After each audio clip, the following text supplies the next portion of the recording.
buenas. Bueno, primero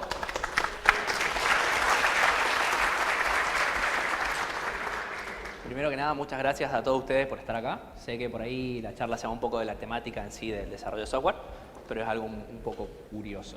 Primero que nada me voy a presentar. Yo soy Alejandro Parodi, soy el CISO de Hackmetrics. Hackmetrics es un software de detección de vulnerabilidades en el proceso de continuous deployment. Pero al mismo tiempo vengo del background de desarrollo de software, así que estoy muy de la mano con lo que hacen ustedes. Y fui muchos años consultor de seguridad, security researcher para empresas de Estados Unidos, buscando vulnerabilidades en software comerciales importantes como Adobe, como Word, como navegadores como Chrome y Firefox. Y lo primero que hay que hacer en esta charla es especificar qué es la seguridad informática. La seguridad informática son las técnicas para proteger las redes, para proteger las aplicaciones, para proteger la información de los usuarios que utilizan nuestra información, porque ellos están confiando sus datos en nuestras plataformas. Al mismo tiempo, algo que se está viendo cada vez más es el Internet of Things. Y acá mucha gente me dice, no, pero yo no soy inseguro, yo no meto bugs en mis plataformas porque estoy desarrollando sobre la blockchain. Y me parece muy importante entender cómo realmente se luce una aplicación moderna. Moderna. Básicamente tenemos múltiples conjuntos, servidores locales, servidores en the cloud, multi-cloud, diferentes dispositivos. Quizás tenemos dispositivos instalados o software instalados como en el client side de nuestros mismos clientes. Nosotros tenemos nuestro backend distribuido. Y esto de acá es el blockchain. El blockchain viene a sustituir las bases de datos. Nosotros podemos realizar muchísimos ataques sin necesidad de interferir directamente con el blockchain. ¿Cómo puede verse en este caso? Supongamos, esto es un CryptoPOS donde nosotros podemos comprar diferentes dispositivos en un mercado y pagar con nuestra wallet. Si nosotros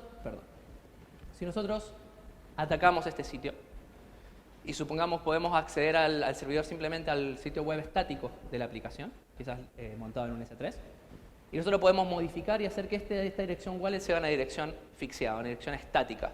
Todas las personas que vayan a hacer compras de diferentes productos en esta misma tienda van a enviar dinero a este wallet hasta que la compañía se dé cuenta de que esta billetera fue modificada. Dice, no, esto no va a pasar. Esto le sucedió a Etherparty, perdió 8.4 millones de dólares.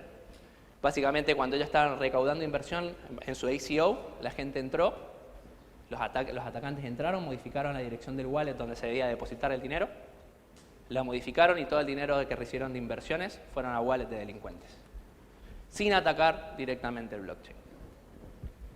Entonces, para esto hay que entender un poco, para los desarrolladores, acompañarlos en el mundo de la seguridad informática, es cuáles son las bases de la seguridad informática. Las bases de la seguridad informática se plantan en el OWASP.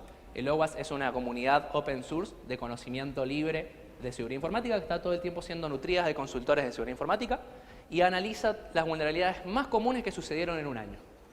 Y genera una lista que es el OWASP Top 10, donde explican este año las vulnerabilidades más explotadas fueron estas, así se explotan, así se defienden, acá tienen ejemplos. Nosotros en este caso vemos que la última revisión fue en 2017, están por largarla en 2018, y de las 10 categorías vamos a tocar las siguientes por un tema de tiempo. Lo primero que vamos a ver es cross-site scripting. Cross-site scripting existe tres tipos. Existe reflejado, stored y que afecta al DOM. Un cross-site scripting básicamente es la habilidad de un atacante de almacenar códigos JavaScript dentro de una aplicación que ya funciona con JavaScript, sin que él tenga permiso de hacerlo, abusando los user inputs. Veamos el siguiente ejemplo. Un atacante envía un paquete por post al sitio web. Miento. Un atacante envía un correo a una víctima que hace, al momento de abrir el enlace, hace una petición GET al sitio web. Este sitio web recibe por parámetros un código no sanitizado, JavaScript, y lo refleja en su sitio web, en el contenido de su HTML. Entonces, cuando la víctima abra la página, va a ejecutarse el código JavaScript. Esto nos permite, por ejemplo, robar las cookies y las sesiones que están en el navegador y enviárselas al atacante. Esto le permite al atacante impersonar al usuario y entrar al sitio web sin necesidad de saber usuario y contraseña. Este es el caso de un ataque reflejado. En el caso de un ataque storage, el atacante envía una solicitud al sitio web, que es almacenada en una base de datos, que luego la víctima visita este sitio web y refleja esta información de la base de datos. Ejecuta el código JavaScript, le devuelve la información, el JavaScript se ejecuta en su browser y le envía, por ejemplo, las sesiones de las cookies al atacante. ¿Cómo se ve esto en código? Veamos el siguiente código. Básicamente recibimos una variable y luego la presentamos de forma insegura en el HTML. Y esta sería la forma correcta de hacerlo. Primero tenemos que homogeneizar la información. Si vamos a recibir texto, debe ser texto, pero tienen que ser minúsculas o mayúsculas. ¿Por qué? Porque si no, si nosotros hacemos filtros sobre mayúsculas, podemos hacer una combinación entre minúsculas y mayúsculas y bypassear estos filtros de protección. Luego debemos validar que la información que nosotros estamos esperando sea lo que estamos esperando. Si estamos esperando texto, ¿por qué nos llegan enteros? Si estamos esperando enteros, ¿por qué nos llegan textos? Eliminamos códigos HTML, tags HTML, pero esto no es 100% seguro, debido a que hay formas de utilizar algún tipo de etiqueta ya existente con propiedades como onMouseOver o onClick para triggerear JavaScript desde el mismo HTML, sin utilizar tags. Y luego lo más importante es al momento de mostrar esta información es capearla, mostrarla encodiada en HTML. Grandes compañías, porque muchos me dicen, no, esto no sucede hoy en el siglo XXI gracias a los frameworks. Grandes compañías que han sufrido cross-site scripting ahora en 2018. Google, Twitter, Canonical, Ubuntu. Todo el tiempo estamos desarrollando y podemos meter bugs en nuestro código. No importa la tecnología, porque por ejemplo también existen frameworks que intentan solucionar esto, como Angular, y si bien son buenos, todos los años se encuentran formas de ejecutar JavaScript escapando del sandbox de estos mismos frameworks. Otra técnica muy común es el SQL Injection, que básicamente lo que nos permite es, a través de manipular user input, es ejecutar queries custom sobre la base de datos. Esto puede ser a través de get o post, cualquier tipo de request.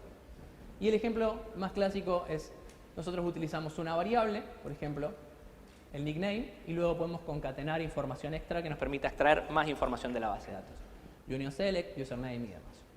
Por ejemplo, si vemos el siguiente código en Node.js, podemos ver que nosotros tenemos un simple login que acepta información por, si no me equivoco, por post. Recibe dos variables y luego estas son concatenadas de forma insegura a una raw SQL query. Estas variables no escapean comillas, no escapean parámetros o caracteres extraños. Entonces nosotros podemos utilizar esto para manipularlo y agregar en el usuario información basura. Por ejemplo, podemos poner comilla, union select, información de la tabla de usuarios y comentar el resto. A mí me dicen muchas veces, no, pero los ORM solucionan esto. No todos los ORM lo solucionan y al mismo tiempo no todos los ORM están bien aplicados. Muchas veces veo ORMs que en queries largas y complejas utilizan raw query por una cuestión de resolver la complejidad. Si vemos cómo se explota, nosotros podemos encadenar en el nombre de usuario, sabemos que se cierra comilla, comilla, y luego se ejecuta union select, información de la base de datos, y en la respuesta del API podemos obtener información de los usuarios. Este es un caso muy naif, pero es para reflejar los ataques que suceden. Y dice, no, esto tampoco sucede. Pero sí sucede en muchas compañías y las vamos a ver. A ver cómo se solucionan estas vulnerabilidades. Por ejemplo, lo primero que nada es escapear caracteres extraños, escapear las comillas, las dobles comillas, escapear los símbolos guión para comentarios y luego seleccionar el query. Esta sería una forma rápida de salir a producción y solucionar el problema. La siguiente es usar parameterized queries, que la mayoría de los lenguajes tienen su forma de hacerlo.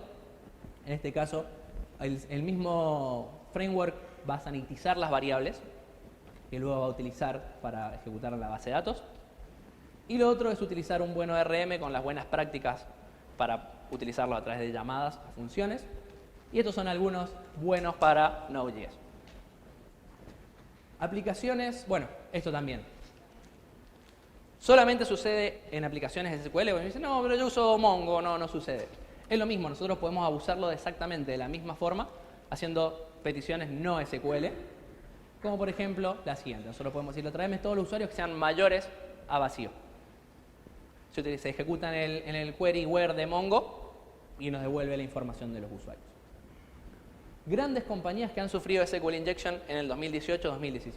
Tenemos a Facebook y tenemos a Tesla. Es divertido porque si bien la tecnología va creciendo y los frameworks cada vez nos ayudan más, ninguno va a solucionar nunca el factor humano. Nosotros tendemos a fallar por naturaleza. Quizás porque estamos cansados, porque tuvimos una pelea, una discusión intrafamiliar y llegamos ese día al trabajo, solucionamos un ticket, lo solucionamos rápido, no revisamos el código y metimos un bug. Esto, ligado al proceso de continuous deployment, permite que uno hace una auditoría, pasen 3 meses y metimos 15, 20, 30 push a producción. ¿Qué nos garantiza a nosotros que no metimos un bug? Esto es lo que le pasa a estas grandes compañías.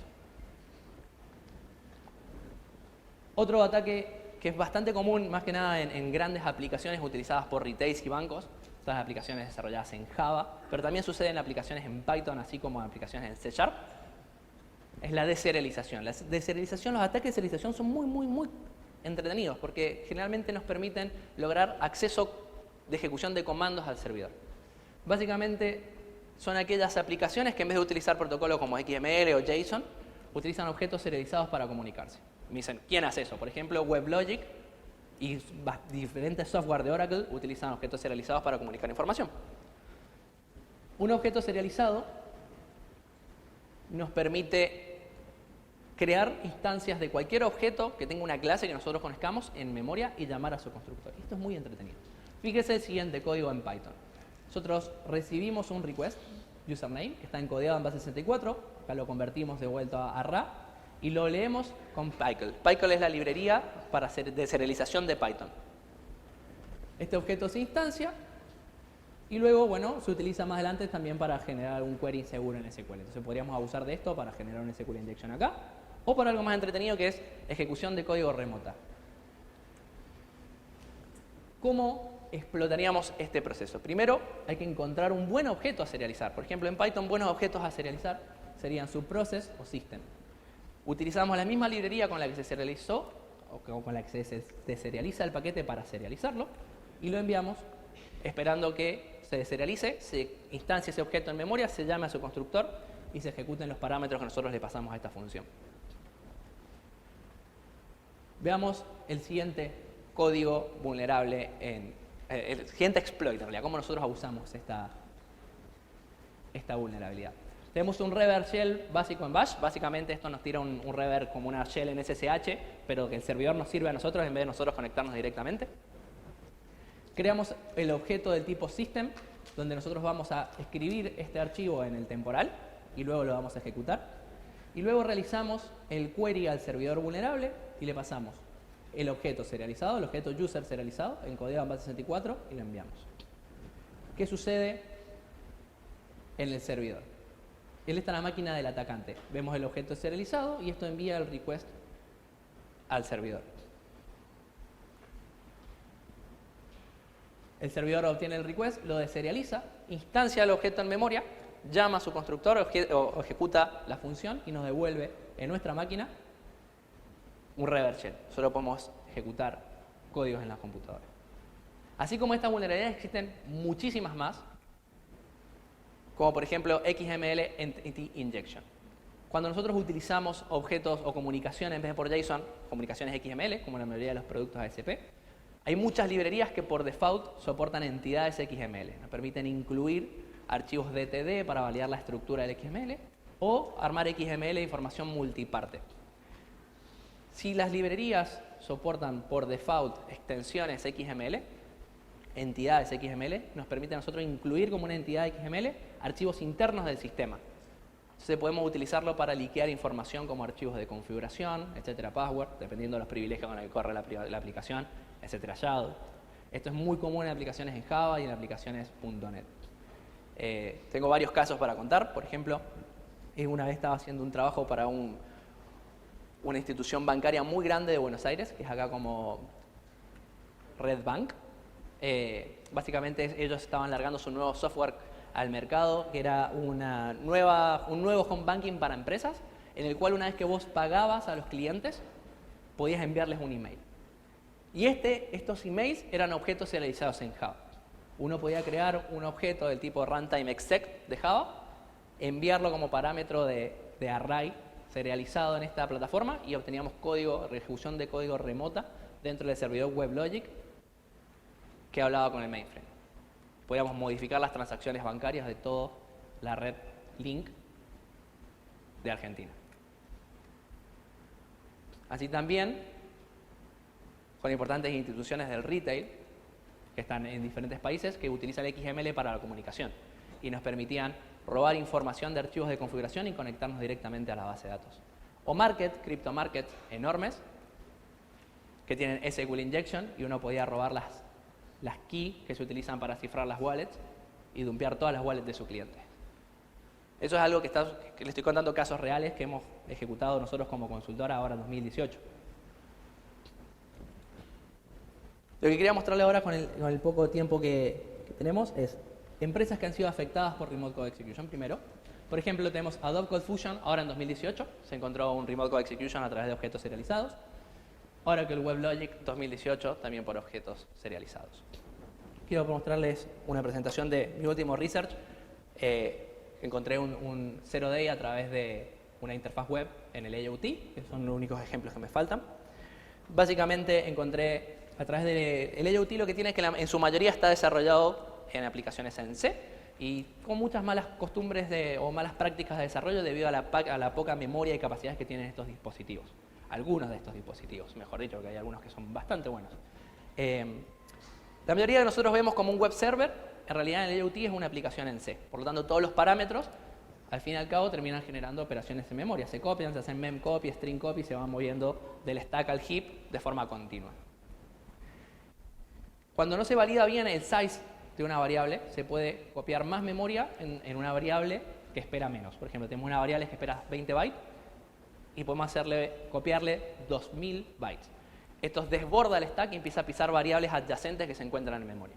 Y nos permite, si pisamos la variable adecuada, controlar el flujo de ejecución dentro del mismo programa. Esto lo encontré en un router nuevo, es un Zero Day, todavía estoy en el disclosure con TP-Link, que afecta aproximadamente 11.000 dispositivos, como se ve en la siguiente imagen.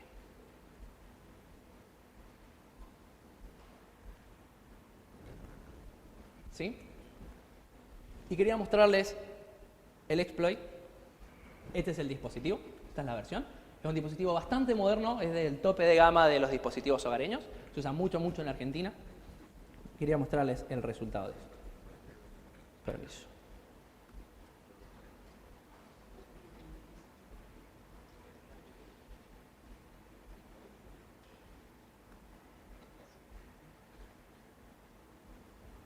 Básicamente, este dispositivo tiene una funcionalidad muy curiosa que además de ser router permite ser un NAS. Permite que nosotros guardemos dispositivos en la red y los consumamos de diferentes dispositivos. Esto hay que conectarle un pendrive y nos permite crear carpetas dentro del mismo dispositivo. Cuando nosotros creamos una nueva carpeta, podíamos desbordar el buffer y pisar la variable que controla el flujo de ejecución del programa. Entonces, mandando un request muy grande, al momento de crear una carpeta, sucedía lo siguiente. Acá estoy creando una conexión para recibir un reverse shell. Se alcanza, a ver si nos deja salirse el...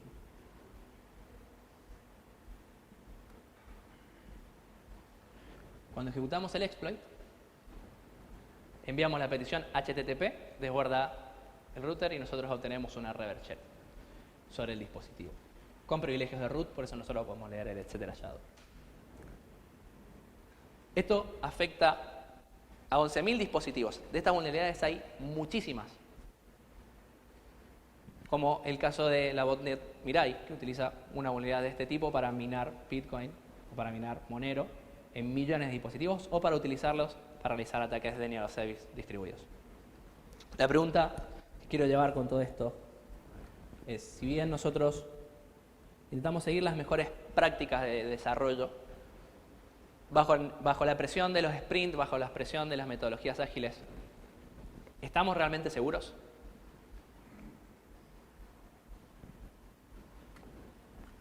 ¿Preguntas?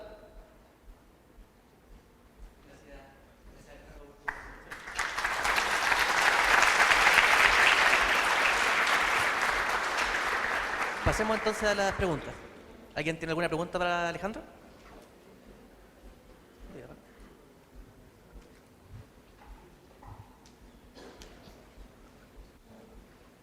Adelante. Hola Alejandro, gracias por la presentación. Mostraste algunas buenas prácticas, digamos, respecto al código. Mi pregunta va si es que hay algún repositorio mayor, digamos, donde definir buenas prácticas de código para que los desarrolladores las tomen en distintos lenguajes. Sí, nosotros usamos de guía muy fuerte el OWASP mismo, donde están todas las categorías de las vulnerabilidades más comunes y sus prácticas de cómo detectarlas, cómo explotarlas y cómo se solucionan en diferentes lenguajes. Eso es el punto base a leer de cualquier persona que se quiere meter en el mundo de la seguridad o tomar tips de seguridad para el desarrollo. Hola. Mi pregunta va porque hay muchas veces, no sé, a más gente le ha pasado que estás viendo un sitio web y sin querer encuentras una vulnerabilidad. En esos casos, ¿qué recomiendas tú hacer? Ahí te puedo contar 1000 historias. Desde que tuve problemas legales muy importantes, tuve como 3 causas legales por explotar vulnerabilidades y reportarlas a los vendors, pero esto ya ha pasado como 10 años desde esto. Hoy por hoy se toma mucho mejor. Yo lo que recomiendo es ponerse en contacto con la empresa. Muchas veces estas empresas dan bounties y te pagan por haber descubierto. Muchas veces vas a recibir un gracia, muchas veces lo van a arreglar y no te van a decir nada. Pero si no tenés respuesta de estas empresas, por los protocolos de disclosure de vulnerabilidades que existen, vos tenés 3 meses para guardártela y si no tenés noticias en 3 meses, podés hacerla pública en tu propio blog como investigador. Sin tener ningún tipo de riesgo legal. ¿La empresa te puede demandar? ¿Cómo? Si encuentra una vulnerabilidad, ¿una empresa podría demandarte? Si vos explotaste una vulnerabilidad en una empresa, Claro. sí, en realidad, por contratos vos deberías tener permiso o la empresa debería tener una política que permita a la gente abusar de vulnerabilidades. Digamos, si vos encontraste una vulnerabilidad pero no la explotaste o la explotaste lo justo como para demostrar que esa vulnerabilidad es una vulnerabilidad, está perfecto. Ahora, si abusaste de esa vulnerabilidad para, por ejemplo, encontrar un SQL injection y de alguna forma la empresa logra dar con vos, te puede demandar. Porque estás rompiendo la privacidad de los datos, estás rompiendo habeas data. ¿Tenemos más preguntas para Alejandro? ¿Por ahí?